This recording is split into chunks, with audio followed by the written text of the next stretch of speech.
Perkenalkan, nama lengkap saya Mary Elsyana Gelo, NIM 204111076.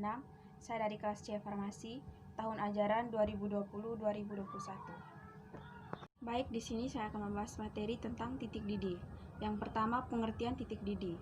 Jadi, titik didih adalah suhu pada saat tekanan uap cairan sama dengan tekanan di permukaan. Langkah-langkah percobaan yang pertama, mengukur titik didih pelarut murni. Yang pertama, menyiapkan alat dan bahan yang telah disiapkan.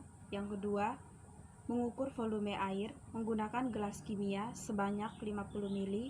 Yang ketiga, memanaskan air yang telah disiapkan hingga mendidih.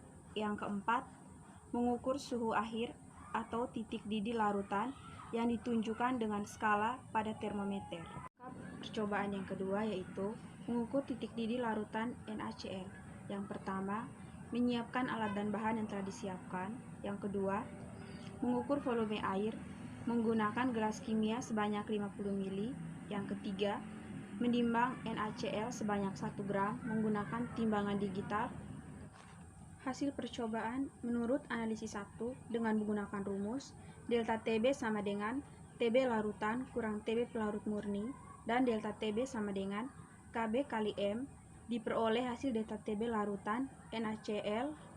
Untuk percobaan pertama didapatkan delta TB sama dengan 0,177.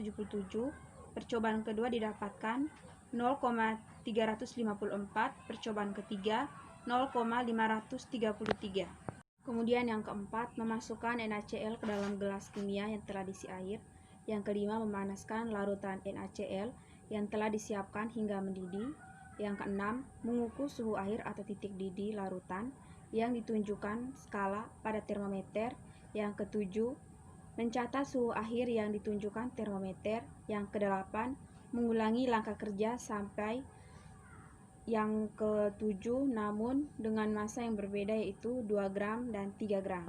Untuk hasil percobaan kedua menggunakan analisis dengan menggunakan rumus delta TB sama dengan T larutan kurang T pelarut murni, dan delta TB sama dengan KB dikali M.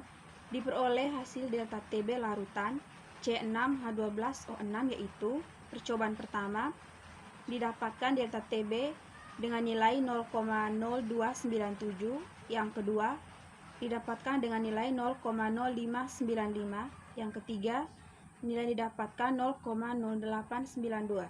Kesimpulan yang didapatkan dari hasil percobaan di atas: yang pertama, konsentrasi suatu larutan mempengaruhi kenaikan titik didih, di mana semakin besar konsentrasi, maka semakin besar pula kenaikan titik didih suatu larutan. Yang kedua, jenis zat terlarut mempengaruhi kenaikan titik didih suatu larutan, di mana larutan elektrolit memiliki kenaikan titik didih lebih tinggi daripada larutan non-elektrolit.